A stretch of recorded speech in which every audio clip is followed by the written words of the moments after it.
नमस्कार बच्चों। पीवाई की सीरीज में आज का क्वेश्चन ऑर्गेनिक केमिस्ट्री का है, जहां पे कैरियस मेथड का हेलोजन के एस्टिमेशन के लिए डिस्कशन हो रहा है। 180 मिलीग्राम ऑर्गेनिक कंपाउंड प्रोड्यूस कर रहा है 143.5 मिलीग्राम AgCl। अब आपको बताना है कि परसेंटेज कंपोजिशन ऑफ क्लोरीन उस ऑर्गेनिक कंपाउंड में क्या है। तो यहाँ पे कंसेप्ट लगता है प्रिंसिपल ऑफ एटम कंजर्वेशन का। अकॉर्डिंग टू पीओएसी, जितना उस ऑर्गेनिक कंपाउंड में क्लोरीन होगा वो सारा प्रेसिपिटेट होकर AgCl में कन्वर्ट हो गया। तो हम सबसे पहले एक काम कर लेते हैं, AgCl के मोल फाइंड आउट कर लेते हैं। उसके मोल निकालने के लिए हमने 143.5 इंटू 10⁻³ ग्राम में कन्वर्ट कर लिया और डिनोमिनेटर में 143.5 से डिवाइड किया, which is the molar mass of AgCl।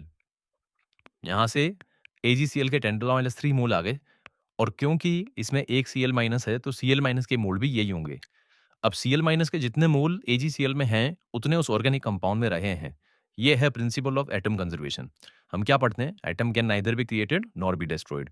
अब यहाँ से मेरे पास उस क्लोरीन का वेट आ गया जो ऑर्गेनिक कंपाउंड में प्रेजेंट था, 10⁻³ इंटू 35.5। यह मास क्लोरीन का आ गया और ऑर्गेनिक कंपाउंड का मास है 180 milligram.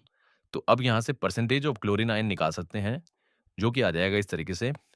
Mass of chlorine 35.5 into 10⁻³, mass of compound 180 milligram है। अब यहाँ ध्यान रखिएगा, इसको ग्राम में कन्वर्ट करें और इंटू 100।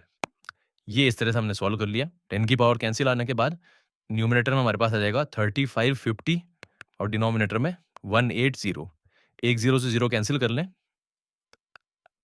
19 पॉइंट समथिंग कुछ परसेंटेज में आएगा ये। तो इस तरीके से सॉल्व हो गया। Thank you.